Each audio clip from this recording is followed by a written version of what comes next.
Welcome to a special edition of the Darden Admissions Podcast. I'm your host, Brett Twitty, and you are listening to a new episode. On this episode of the podcast, I'd like to share a recent installment from our ongoing Faculty Spotlight series, a series we call Office Hours, featuring Alex Cowan. Alex is the member of the Data Analytics and Decision Sciences faculty. We recently took time to talk with him about his background, what brought him to Darden, the courses he teaches at Darden, his thoughts on product management in the technology industry, and so much more. I think you're really going to enjoy this conversation. And as always, if this conversation is helpful for you, please like this episode and subscribe to this podcast so you never miss an update. And remember, you can always check the episode description for links to Darden blogs, social channels, and more. And now, without further ado, here's my conversation with Alex Cowan. Alex, thank you so much for being here. Thanks for having me. Well, it's great to have you. You're calling in from the West Coast. How is everything where you are? It's great. We're having our seasonal rains, which is a big deal here, especially in the countryside of the SF Bay area, and it's nice. All right. Well, just for our attendees, to give you a little bit of an overview of the conversation today. So, as always, these sessions are a way for you to learn a little bit more about the faculty, hear about the courses that they're teaching, their professional backgrounds, what they're interested in, and maybe some of the research. We tend to spend the first 15 minutes or so just kind of getting to know the faculty member, hearing their story, what led them to Darden. And then we tend to transition to talk about the classes that they teach in kind of the next third of the conversation. And then the final third tends to be kind of hot topics or things that they're researching or interested in that are going on in their particular area of expertise. If you do have questions as we go through today's session, please feel free to ask them via the Q&A. I'll keep an eye on them. I've got a whole list of questions that I've prepared, but always welcome your questions. So share them in the Q&A and we will answer them as we can. There's always typically more questions than we can get to, but we'll do our best. So Alex, let's start with the same first question we ask all of our guests here on Office Hours. Who are you? Tell us a little bit more about your background. Well, I came to Darden as a practitioner. So I started my first tech company when I was 19, and I sold my last one the day that I started at Darden. There was I had a team in there running it. That was in 2015, and so I've been at Darden sometimes in a part-time capacity, but now full-time last 6 years since 2015. Did you always know you were going to pursue an entrepreneurial path? I mean, 19, starting your first business, that's early for many entrepreneurs. Yeah, geez, I'm not sure that I did, but in retrospect, I think it was more likely than it wasn't, because I always had a desire to go and try things out. And when I saw an opportunity, I just wanted to kind of drop everything and go give it a shot, which for me, at least in retrospect, is what kind of gets you over the edge to go do that sort of thing. So I don't mean to over endorse entrepreneurship as a career path. Can be a tough way to make a living sometimes, but I did enjoy it. And I still do. I still invest in some technology ventures and work with them. A couple of them founded by Darden alums. Can you tell us about your first business? What that was about? What it focused on? Yeah, well, gosh, it's a little almost probably anachronistic to the people on the call, but that was in Santa Barbara, California, and basically we were fixing computers, which sounds, I mean, most computers are more or less kind of throwaway at this point, but we started out just going to offices and fixing their computers, which were expensive and broke a lot, and their networks and their any kind of, like, back then they had relatively primitive network-based applications that they might use if they were a little on the bigger side to share files and things like that. So I was like a vacuum cleaner salesman. I would like go door to door and just be like, "Hey, does anybody need their computer fixed?" And that's how we got started. In retrospect, it was a pretty primitive way to do it, and it generated a lot of unnecessary waste because we could have. I mean, not that we needed a super elaborate business plan, but we definitely could have been more surgical. But I think on the one hand, if it wasn't for the blithe ignorance of the first-time founder, we wouldn't have any startups. And on the other hand, that's what I like about being at Darden, is how I can take what we've learned as a community practice, not just myself, and package that into experiences for the students that I think really do make a pretty big difference in terms of their ability to go after a venture effectively and run a good process, and one way or another have it be rewarding, either a terrific learning experience or a venture that works out or somehow leads to their next thing. You mentioned you still work with some startups. What do you enjoy about working with startups, staying connected to that ecosystem? Well, I I I the main thing, I guess, is that I love the work. I mean, I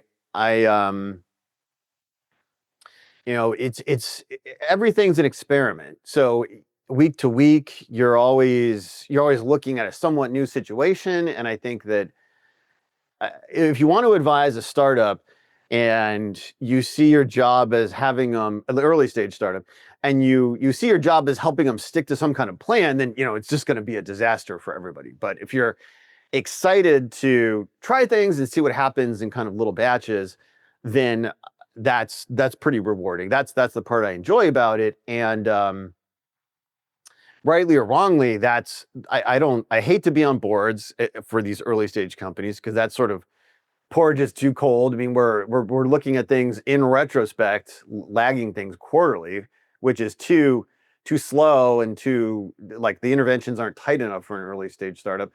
And then I don't want to run another startup because I'm old now, and I have been doing it for the last 30 years. So meaning most of these startups I work with, I meet with them weekly. So I'm not running the place, but I'm not sitting back in my chair as a board member once a quarter either.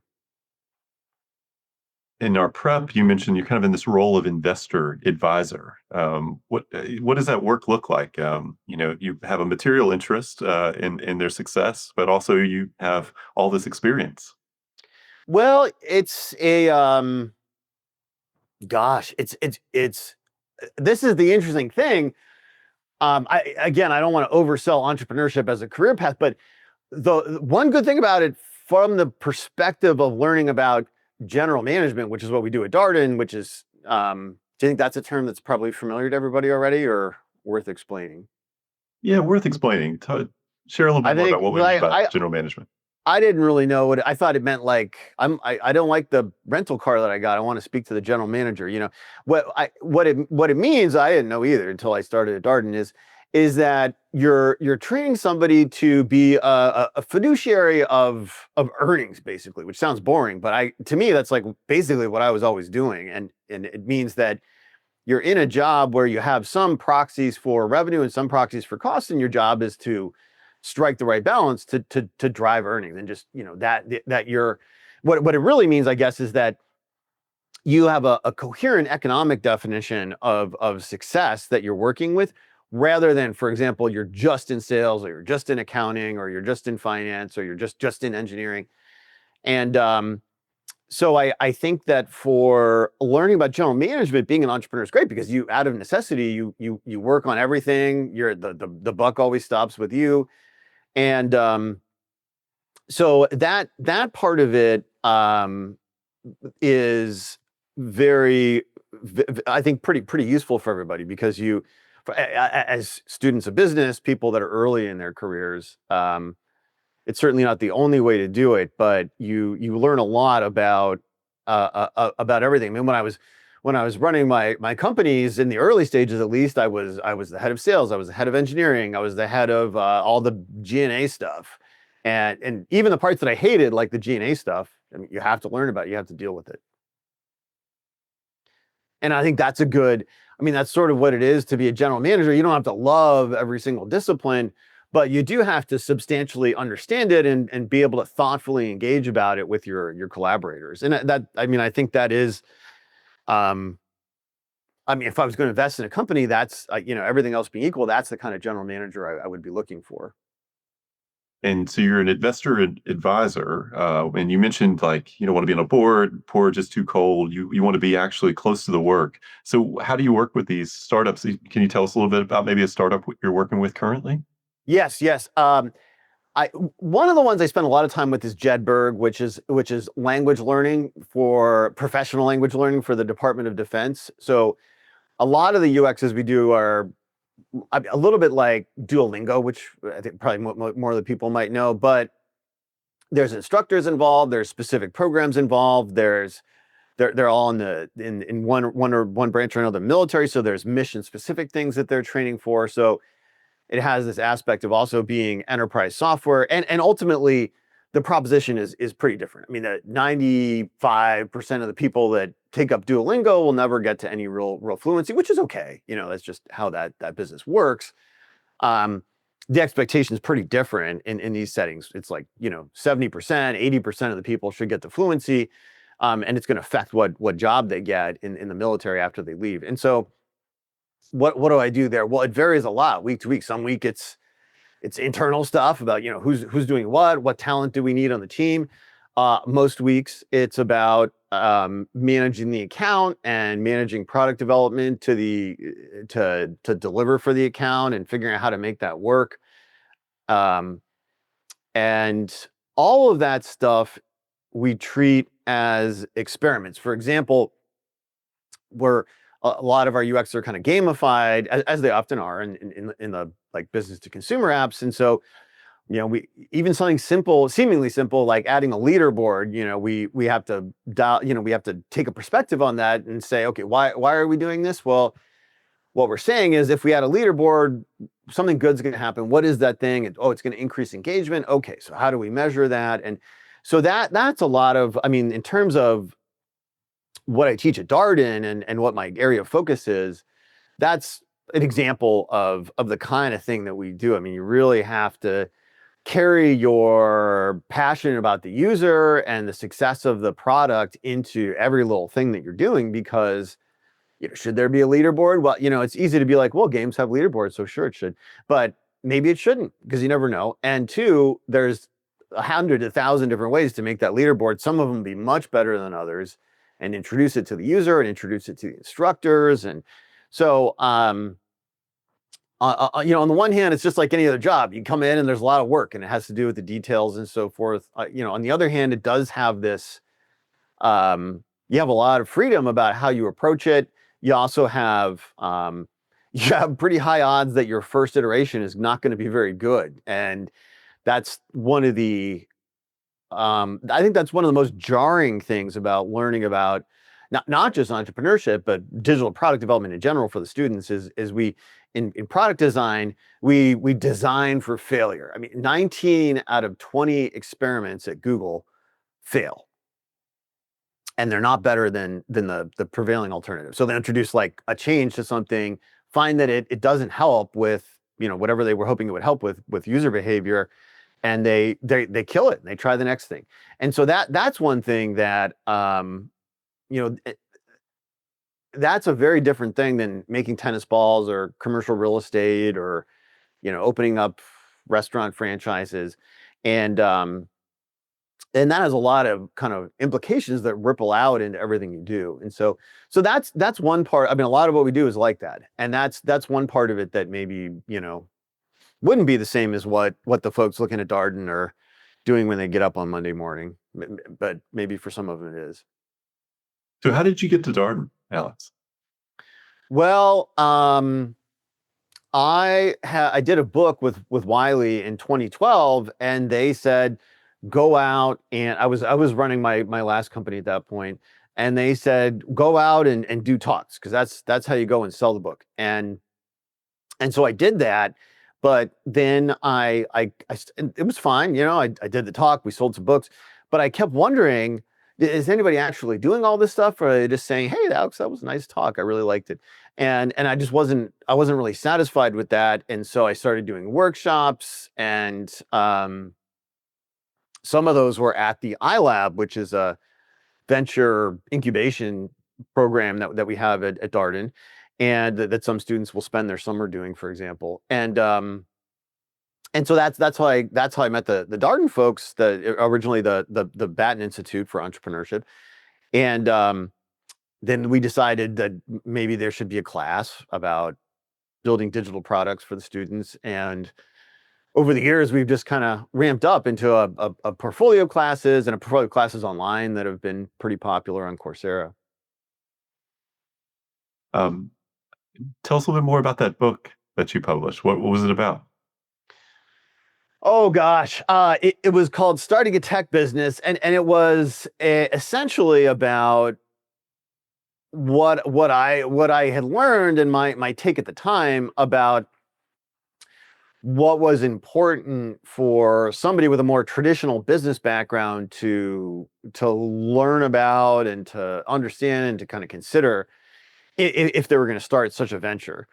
And that kind of evolved into the work that I do now on hypothesis driven development, which is not the not the most appealing term, but it is the basically the idea that everything's an experiment, which is not, I mean, this is not an idea of my own making. It's just like a lot of things in business and business education, it's just sort of a repackaging of ideas that people already have to try to make them a little more practical for people. And so the idea is just that um, is that your best bet for most people going into a tech business, whether that's as an entrepreneur or as a consultant or as a building software inside a company that they're at, is to treat everything as an experiment and front load the difficult questions about how we know if this is working or not, and how do we oblige ourselves to minimize waste. And what that means is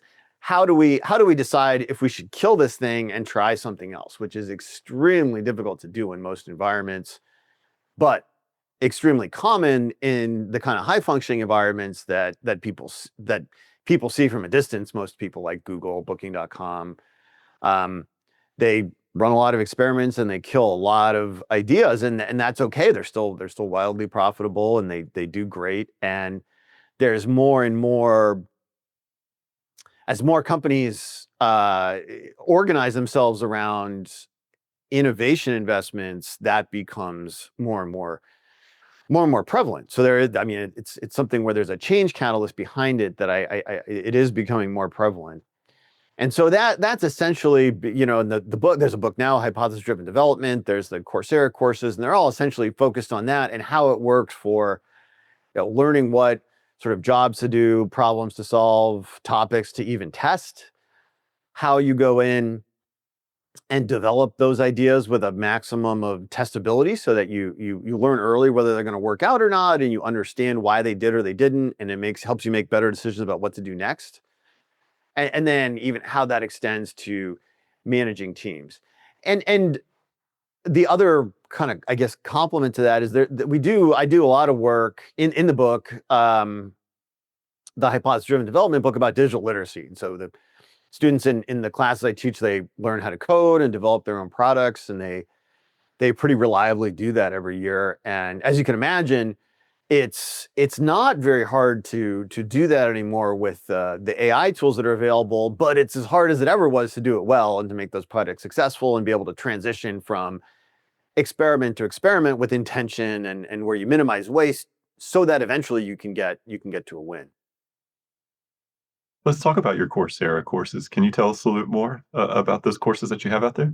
Yeah, yeah, they're kind of two main course sets that Coursera calls specializations. One of them is called just digital product management, and that's a course primarily about how do you identify ideas? What is it like to do this work of a product manager? Whether that's your actual job title, or maybe you're a founder, maybe you're a consultant, but how do you, if your job is primarily to deliver new digital UXs either to an enterprise or out to consumers, how do you do that?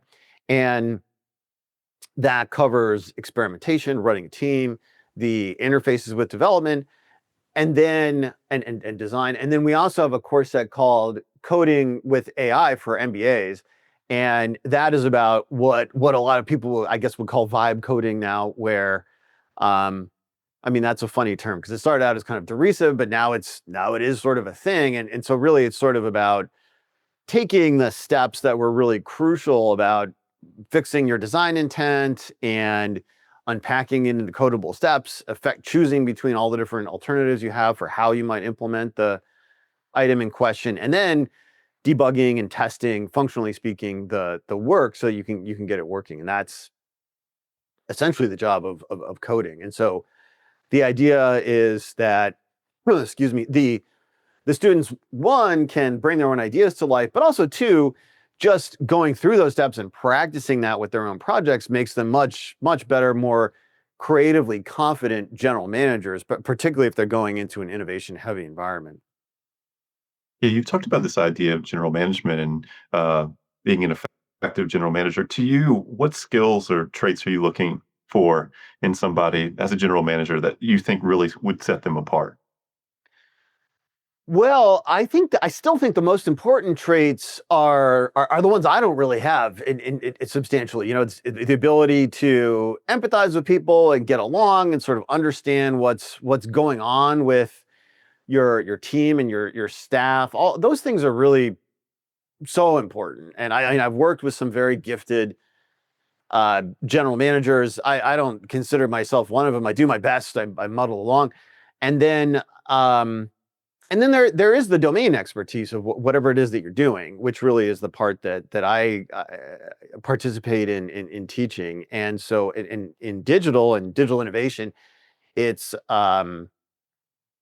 there what we want to build is really two things. Is one that experimentation mentality and how that kind of cascades down to managing the rest of your team, but then also that creative confidence about being able to, where applicable, get into the details and participate in the process. Because I mean, we've known this for a while, but it's becoming more and more obvious. I mean, Instagram was 11 people when it sold for $1 billion, and so the being a good general manager, being an economically relevant general manager, isn't about so much now about managing a giant army of people. It's about getting to a really good pertinent idea, testing it and executing really well with an interdisciplinary team and really amplifying them and making them effective. And so for that, I do think that the creative confidence around design, coding, digital numeracy. I mean, I teach. I'm in the DADS area, the sort of AI, machine learning, statistics department,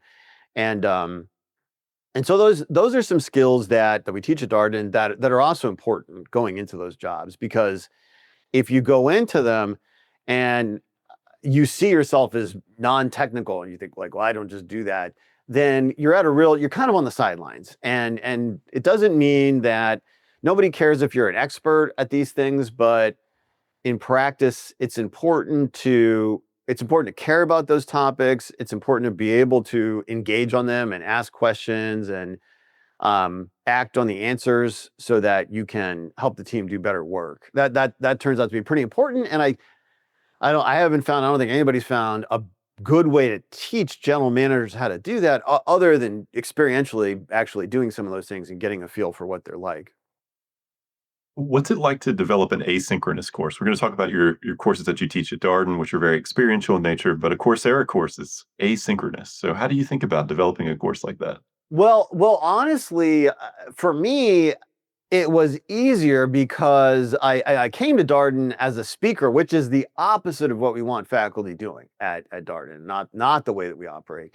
And we have student-centered learning. Your whole job is to prepare the students to essentially come in and teach themselves the class.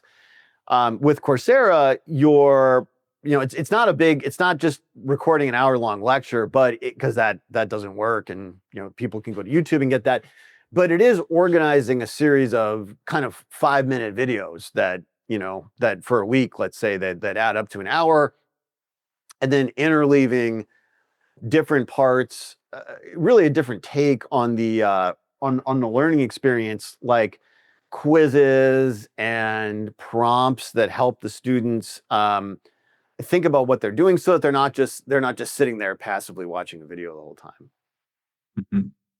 Let's talk about your courses that you teach at Darden. So these are experiential courses. What do we mean by experiential course? So we already talked about what we mean by general management, but probably good to level set here with an Yeah. experiential course. Well, I also teach case based. So a lot of our courses are case based, and we and I didn't have these types of courses when I was in college, but these are a good way to teach a topic. I mean, you're going to learn accounting, you're going to learn finance, you're going to learn managerial things, you're going to learn strategy, as well as more technical things like statistics and decision analysis. So rather than being like, hey, this is how hypothesis testing works in statistics, we bring in a vignette about the guy that invented it, and how the tea test of like, can you tell the fancy tea from the cheap tea or not? And if you guess successfully once, is that definitive? Or if not, how many times do you have to guess before you figure it out? And so that's kind of our baseline, is those case-based approaches. And and then by contrast, experiential is where we more have the students go through the process of doing something they would do in practice, like coding or like designing a product, so essentially they're project based, but they're not just go off and do a project. I think one of our, in fact, I think it's Mark Lipson says we should be at about 7x on the quality of the learning through an experiential course. Otherwise, it's the job. You can go do the job and learn. The jobs are experiential, but unfortunately, with jobs, you're experiencing the same exact thing a lot of the time over and over again, and you're not really learning very much. So experiential courses are a course where you're doing this active practice, but you're doing it with kind of structure and objectives and supervision, not just from your instructor, but from your peers, where you get a sense of what it is to actually do these things. And the project itself is more so the learning vehicle as opposed to the cases. You mentioned you're part of the. I mean, I'm sure you know about it too. What do you think about Oh that? yeah, That no, summary? I that you did a great job summarizing it. I want to talk about some of these classes too, because I think people will be very interested in hearing about them. So you mentioned you're part of the data analytics and decision sciences class. I mean, sorry, the area faculty area. So these classes are kind of nested within that area. Tell us about your digital product design course. Well, we there the students learn about the fundamentals of product design, where we ask, like, okay, what are we trying to help this user do? What affordances do we put in front of them that will most help them do that? But the most important thing is testability. And so there we spend a lot of time on, like, what's the connection to data analytics and decision sciences. The main connection is that we have to be able. Good design is testable. That's the difference between design and art. Design has some kind of commercial objective, and whereas art's just, hey, it's art. People like it, great. If they don't, then it's just is what it is. And so the one of the most important implications of that, I think at least, is given the fact that 19 out of 20 things in digital are going to fail, is that a good design then is a testable design, and you can test it in single subject usability testing, where you would say, hey, show me how you would do this with this app. Or you also want to have what we call OECs, overall evaluation criteria, so that as you release the app, excuse me, you're able to observe, and you have a threshold of, like, this has changed the user behavior in a way that's significant, and we should keep it, or we should get rid of it and try something new. And so we spend a lot of time on that. How do we go through and pair qualitative and quantitative evidence so that we can make nice, crisp decisions? And that may sound like, well, it may sound obvious, but a lot of companies don't do that. What they do is they spend a lot of time treating these things like a project. They do it in big batches. Like, you can't take a 9-month idea, slice it into 1 week, sprints or whatever, and treat it like an experiment. You just won't get, you're not affording the opportunity to change course. And so that's what we're encouraging, is how do we front load those hard questions? How do we front load the analytics that we're going to look at, rather than we do a big thing, we get a bunch of analytics, and then we puzzle over them and have a bunch of meetings to argue about what they mean. That's, in practice, it's pretty much, you can observe it as simply as that with a team. And believe me, I've seen both plenty. I continue to see both plenty, and it's just like a lot of things. The experimentation stuff works better. Very few people disagree that it's a good idea, but also very few people have the discipline and the training to actually do it on a consistent basis, outside of a few centers of practice like Facebook and Google and so forth. It's interesting to hear you talk about that process. Is that, you have to shift out of kind of like a project management mentality to engage in the kind of work that you're describing? Is that kind of like a big mind shift and culture shift for these companies? It is, yeah. And I do a lot of work with my colleague and department head Yael Grushka Cockane, who teaches project management actually. Um, and it's not like those considerations are irrelevant, but in project management, you have this. I mean, a lot of the basis of it is you have this triangle of cost, schedule, and then the quality of scope, scope or depth, or whatever the output is, and that is absolutely the right way to build a highway or a building or a factory to make tennis balls or something. But particularly even 10 years ago, but particularly now that you can push a button and have an AI code an application for you that'll do a certain thing pretty reliably. It's just not very pertinent. I mean, you can in digital to a large extent you can sort of build whatever you want, but the hard part is deciding what that thing is. And so yeah, it really does invert the it really does make the sort of traditional aspects of what's important about project management not as relevant. And and it and I think that that's new to most of our students because that explicitly or implicitly that project-based approach is how most business stuff is still conducted.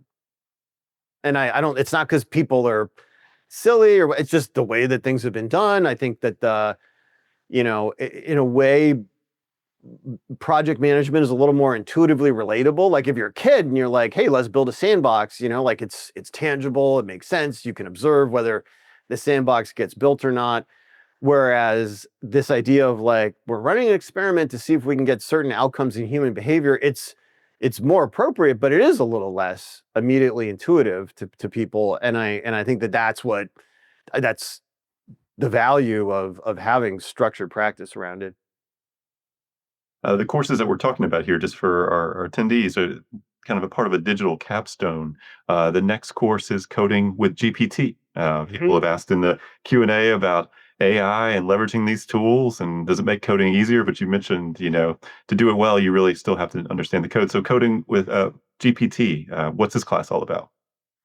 Well, that's a class I'm teaching now, and it is I um I have to restrain myself a little bit because it's kind of my baby, and I could talk about it all day. But um, there's a very the jobs of coding and the jobs of computer science started to really substantially diverge about 15 or 20 years ago, and they continue to do that. And so you have kind of a very traditional approach to learning computer science, which is what you would get in college, and is a great way to learn about the fundamentals and a great way to sort of train yourself to be rigorous. And then you'll have these boot camp kind of approaches to learning computer science, which are almost like a general assembly or a lot of online courses. And those are almost the exact opposite in a lot of cases. It's very phenomenological, and the criticism of the traditional way is like it's a lot of stuff that isn't very relevant if your main thing is to build applications. I think the criticism of bootcamp approach is that it's too brittle. You take people off the yellow brick road that they've learned, and they have trouble, because they don't have enough on fundamentals. And so our this class has always been very product first, design first. Like, let's understand the product design and what we want to have happen, which any coder that's experienced will tell you is the hardest part of building a product. And let's work backwards from that. And so we're not like, hey, these are the three things you really need to know about building front ends or whatever. We just say, here's some tech notes. You can figure this out with these, and give it a try. Bring your questions to class and let's talk about those. And that has turned out to be, for the last 10 years or so, a great way to teach MBAs at least to be better product people. And it's awesome. I think it's really turned out to be right down the middle of what how you make use of these AI tools, because we were always like, if you take away that from this class that like, oh, where you put the semicolon is really important, then I think I couldn't think of a worse learning outcome than that. Because while that may matter, really what you need is to learn is like analytical debugging, how you figure out where the problem is in your code. And a lot of the time you're writing code that doesn't matter. Most code ends up in the trash. So how do you keep that program focused? And So this is a class where we embrace all these LLM based tools, all these AI based tools, and we use tools like Cursor and GitHub eventually, although we start off with simpler things like JS Fiddle, and we start from design briefs that are essentially what a student would do in the preceding class, the product design class, and they learn incrementally how to code from those, and we focus on really four fundamentals: how to express your design intent so you stay focused, how to unpack what you're doing into codable steps across data models, front ends, and also controllers, algorithms, that are going to tell the code what to do. How do you effectuate between alternatives, which sounds kind of abstract, but is actually a big part of modern development. What digital tools or piece parts are we going to select to build on top of? Because most software now, part of the reason why beyond AI, it's been so cheap and continually cheaper every year to build software is that there are more commercial and open source building blocks that we're building a contemporary application on top of. So picking those with a testable view towards why and how we know every stack decision becomes wrong eventually, about which thing you're picking. And so we spend time on that, and then we spend a lot of time on analytical debugging, because I think that that's a great way for a general purpose coder to figure out, like, am I good now? Do I know how to code? Is that they're able to analytically debug their way to the code outcome that they want, rather than like, well, I tried this and it didn't work, and I tried this and it didn't work, and then I tried this and it did work, so I'm not going to touch that, and that, I'm going to just call it done. That's that's where I would say, like, that student still has some work to do on getting creatively confident about making their code do what they want, rather than having their code tell them what to do. In our previous conversation with Michael Albert, he talked about, now you're starting to get into the world of AI slop, where like there's a lot of like work that's done through AI. It's maybe not quite as good, as it could be. How do you think about, I guess analytical debugging comes in here. How do you think about leveraging these tools in a thoughtful way to get to a quality product? Yeah, that's a good question. We spend a lot of time on that now in class, because the coding part is so fast and relatively easy. Because of the assistance of the LLMs. Every student has the greatest TA on earth, looking over their shoulder, available to answer any question, any time of day or night. Um, so I would say, on the one hand, if nobody uses the thing, it doesn't matter how it's built. It's irrelevant. It's going to be waste. On the other hand, that's not how most software that people end up working on, which is successful software, is maintained. There is an element of continuity. So we spend a lot of time in class on. So good means that two things in practice. One is that the user uses it, and that means that's true for an application that has a billion users, as well as an application that has 0 users. And it cascades. It's sort of existential and big picture with the new product, but a good product can become a bad product if it becomes encumbered by lots of features that aren't very relevant. And so that's the first thing. The second thing, though, is like, your second stakeholder that you're looking at is like the person that's going to work on that code day 2. So have you created the code in a way that's intuitive and easy to work with and amenable to change, because you have to kind of expect the unexpected with code.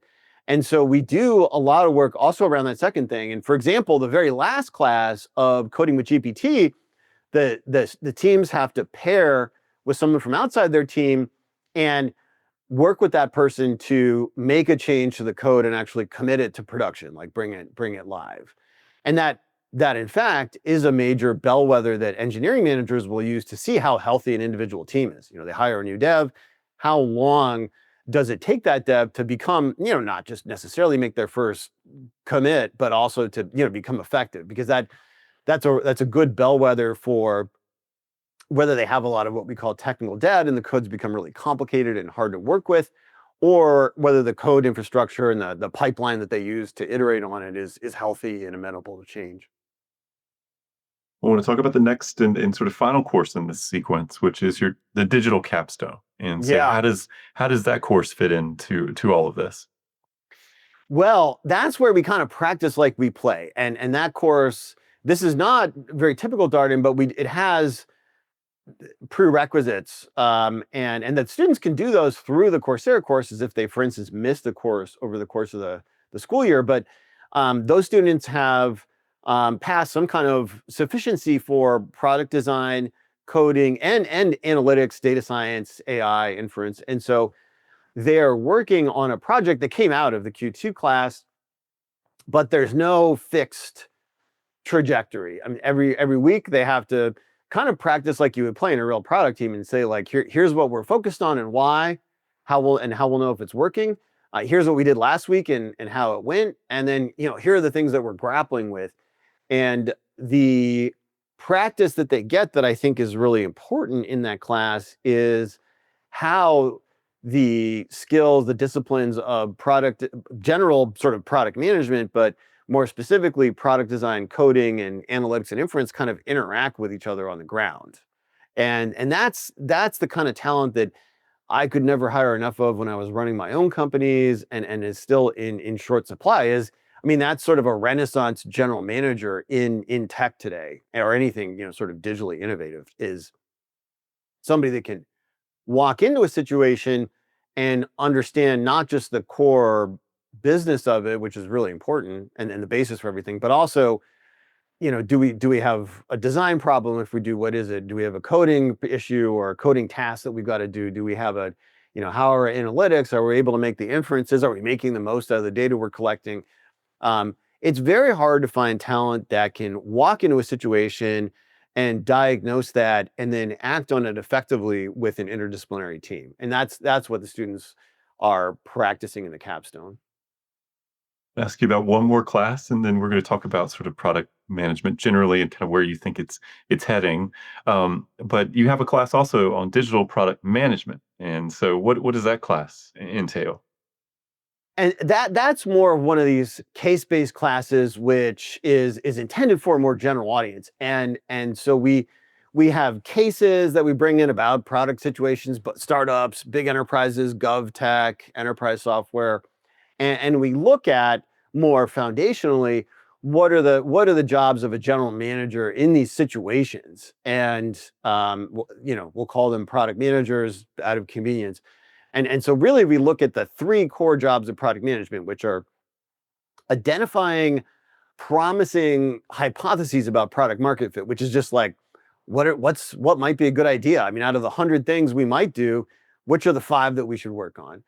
And then how do you work those with an interdisciplinary team? And so, how do you create a testable definition of success that's resilient to a result that you get that's a failure, in terms of user behavior, because that will happen a lot, most of the time. And then how does that connect with all the things that you might need to do to manage outside stakeholders like legal or the upper management, or if you're doing this as like a contract place, your outside customer, your economic buyer. And so we have this in a way, it's a more traditional Darden class because we're primarily working with these cases to answer those questions, but we use those cases to get at the fundamentals of this idea of product market fit. Like, how do we go from 0 to 1 and find something scalable? How do we create focus in a situation where, like Dropbox, for example, and 8 years in, they're growing fast, but they're not growing in a vacuum. They have to make some really that they could focus on X and go astray, or they could focus on Y and do well. How do they both decide what to focus on, but also decide that with intentional testable criteria so they're ready to be wrong and minimize waste around that decision? And then we deal with kind of the somewhat longer tail of topics that come up, like analytics, cybersecurity, when working with big, huge stakeholders like the government, where change can't just go off and do whatever you want. Interesting question here in the Q&A. Obviously, when you're working with MBA students and you're teaching electives, so these are second year MBA students or folks who are in the elective period of their program. What do you see as like the biggest adjustment for them when they're working in this product design? Like, what do people like struggle with initially, like mind shift wise? Like, what is the biggest adjustment that you see students struggle with? Well, if I may, I'll kind of like slice the students into three broad segments because they'll sort of have different initial things that'll be hard for them. So the first segment is students that are like, "Hey, I've been an investment banker for 5 years. I don't know what any of this stuff is. I'm just playing along here, and I'm going to try it out." And that's actually probably the best way to engage with the material. Is without any like just like, "Hey, I'm going to give this a try. I don't have to go do this stuff in practice if I don't want to, but here I am. There's this class. I'm going to kind of trust the process and see what happens. I'm going to ask questions, but I'm generally I'm going to take this as it comes." The second segment of students that I wouldn't say they struggle exactly, but I can see them kind of getting over this project-oriented mindset. There's a lot of students that have been involved in contract product development. And so in a way, the digital development process is really familiar to them, but their definition of success has actually been kind of a little truncated because it just has to do with like, we're Infosys or we're Deloitte or something, and we're building something because a client told us to do it, and they have to be happy with it. Really, is like how we make money. And so there's, actually we were just talking about this in class. What's the difference between acceptance criteria and evaluation criteria? And acceptance criteria is kind of designed for a stakeholder say the thing's okay, which is a necessity, but it's no guarantee that the product's actually going to be successful with its real user. So there's that second segment of students that's been in that bubble of contract development where they're not the actual end user or end operator of the software. And then the third bucket is the students that I probably find most relatable, but they're the most difficult to teach, is the first time founder, because they just want to get something out there and see what happens, which is perfectly understandable. And I've been that person multiple times. But they're going to be really focused on how do I just get something out the door to see what happens, regardless of what it is. And so they learn, and then there's versions of that, versions of students who have been in a startup before and seen that, like, yeah, you can't just run off and build something and hope that it works and find success most of the time. Sometimes you can, you get lucky, but usually you don't. So those are all students that do great in class, but they definitely have different things that they will contend with through the course of the classes. So Alex, I want to ask you some questions now about product management and kind of where you think things are headed. So first question is, you're trying to prepare people for what's happening out there in the real world. Where do you see product management headed? Well, without sounding overly expansive, I think it's just I think that the general job of product management, whatever the title is going to become is actually is a major growth job, because it is effectively general management, which you can't automate away. I mean, you can't go to ChatGPT and be like, "Hey, make me some money," and have it, deposit money into your bank account. It just doesn't. That you still have to ask it the right things and connect the dots and execute. And so I think that the jobs that are in jeopardy are things like, you know, I don't want to have to be responsible for the overall outcome. I just want to do my thing. Like, I just want to be in charge of accounting, or I'm just a mid-level developer. I make code. That's my job. My job is code. Those are the jobs that are at risk, because the AIs are getting better and better at just going and executing those things. Even if they're not as good as people, they're really fast and they're very relatively inexpensive. And so I think that personally, I mean, probably every faculty comes to these things, and there's probably somebody who'll come and tell you that tax is the job of the future, and I don't, maybe they're right, but my particular perspective is that the person, the 20 something, 30 something that's going to the job market today, that's ready to take responsibility for an economic outcome and make it happen with a maximum of kind of perspective and a minimum of kind of like, well, there's this area of it that I just don't want to have to know about. That's the person that's going to be most effective, whether they're, a singleton entrepreneur initially or working in a big company. And so um, I think that's where product management fits in. I think it's kind of it's more and more going to become kind of the everything job of a lot of companies because it's just it's getting so easy to build software. It's getting so easy to get to a lot of data and quality inferences without having somebody sit down and grind through all the data and join the tables. All those There's a lot of technical jobs that are really in jeopardy because they were just this what we consider now sort of drudgery that an AI can do. So we're at this like kind of cotton gin moment, with like um, with white collar work where so many of the things that everybody used to think of as like a career path are going to be automated effectively by AIs that I really think that the things that we call product management now are going to become more and more the kind of durable skill set that white collar workers are looking to acquire to have longevity and happiness and have an interesting job as they go forward. It seems like you're making a case for that sort of general management perspective Yeah, that we talked about absolutely. earlier. Yeah, I think in tech, I think that there's no one that's more valuable than a creatively confident general manager. And traditionally, the view has been, well, no, it's engineers because they're the creative ones and they can build stuff, and that's been true, but that's becoming less and less true. But what I would also say is like the engineers that ended up being successful, you only hear about their successes. Usually they were the same person. They just happened to be trained in engineering and they kind of went and learned about how to sell stuff, or they somehow intrinsically knew about it. And they kept trying things until something worked out. And so I really I think it's always been a job with really great durability and relatively high odds of success over time if you're executing a good program.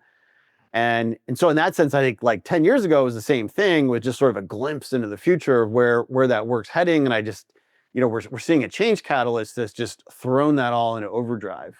That catalyst being AI, of course. Yeah, that brings me to the next question, and I think you touched on it already, but I'm curious, do you have other thoughts? Like, how do you see AI changing the job of tech product managers? Is there anything else you'd want to share along those lines? Well, I think that it sounds crazy to somebody who's probably working in a more traditional environment, but once you've done it, I don't think it does. I think it's very plausible that what we're going to have in the next, as we go forward, is product managers who effectively build their own stuff. Just because it's the through line from idea to releasable code is so compressed. And if you look at tools like Cursor and Replit, I mean, we're already pretty close to that. So you have an engineering team that kind of builds the sandboxes, all that stuff operates in because you have to make sure the code can run, you have to make sure it stays secure, but there are ways to automate that at a relatively high level of abstraction and give your end user, this product person, a lot of freedom of action. And so I think that's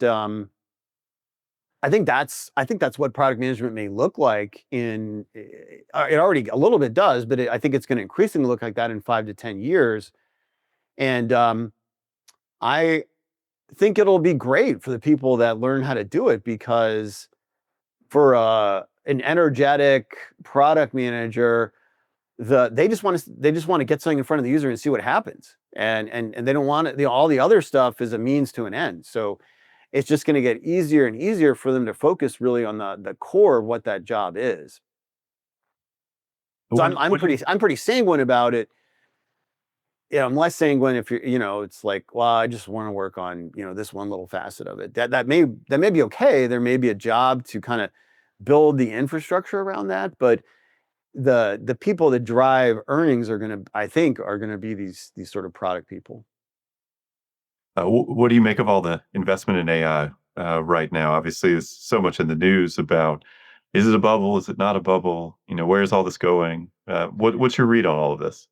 There's definitely aspects of it that are bubbly, and there's definitely parts of it that there's so many interfirm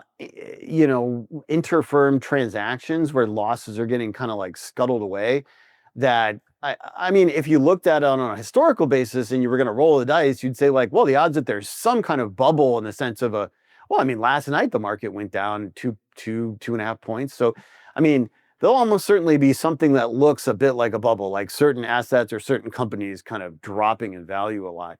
Um, and I don't think that, but that's not going to change the course of what happens, and it rarely does. I mean, even during the dot-com bust that I lived through, you know, in 2000, if you were an e-commerce expert, it was like you were laughed at, and was like, look, you bet on the wrong horse.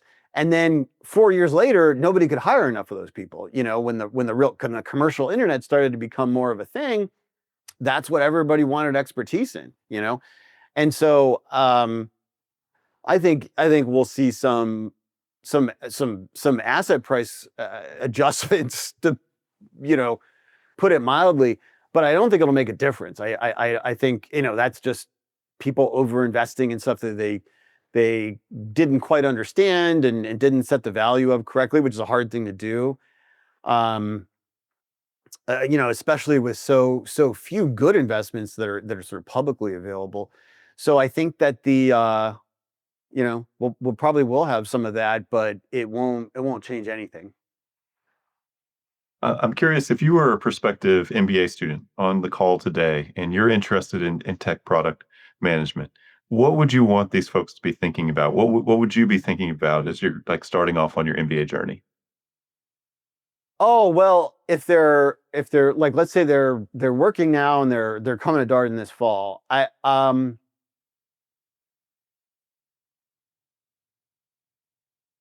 It's a good question.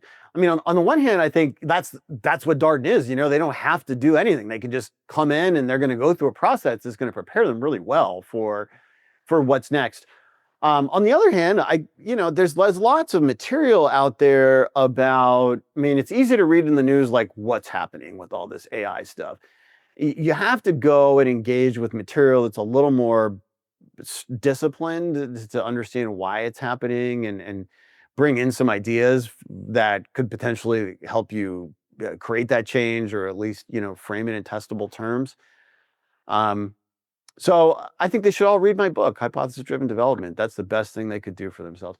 I mean, I'm kidding, but I think I don't if I thought about the things that were most disruptive for most of the students, I think that it's that, like we talked about in the beginning, that idea of what if everything's an experiment that we're doing here? We shouldn't take anything for granted that it's a good idea. Every idea is bad until it's proven to be good, rather than good until it's proven to be bad.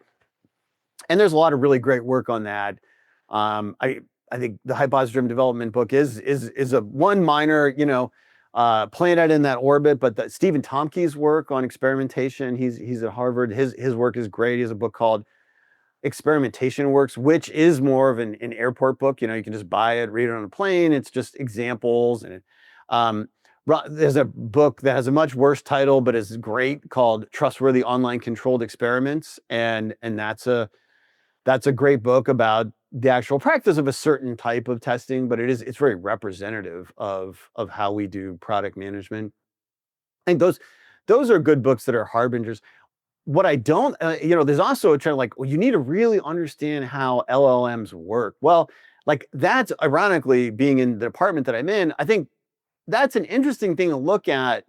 But even for data scientists, it's such a kind of rarefied area that I think it's good to have an idea notionally about how they work, but we are increasingly engaging with them on kind of a phenomenological basis. Like, we do this certain thing to them, how do they behave, rather than 5 or 10 years ago, we were like, oh yeah, well, we have to know what model we're using and tune the parameters and try a bunch of different. I mean, so much of that is just abstracted away, and you don't really need to worry about it for 95% of things. Just like you don't need to worry about the performance of your database for 95% of things. I mean, you need to worry about it, but somebody else is worrying about it for you. You're able to use a service that you pick the right thing, and they're going to handle that. You can focus on what you're doing.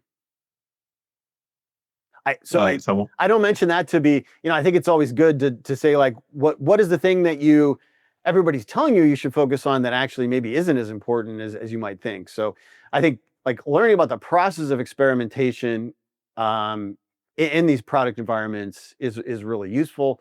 I think that learning how AI works is, at a certain point, basic level is important, but beyond that, that's more of a career path than something that a general manager needs to be super fluent in. Alex, I want to thank you for your time. This was a great conversation. I've learned a ton. I will admit, I came to this conversation without knowing much at all about tech product management. So I want to thank you for your insights, and thanks to all our attendees for your good questions and for being here today. We'll be back in December with another one of these conversations with Panina Feldman. So thank you again, Alex. Have a great weekend, and to everybody here, have a great weekend as well. Thanks for having me.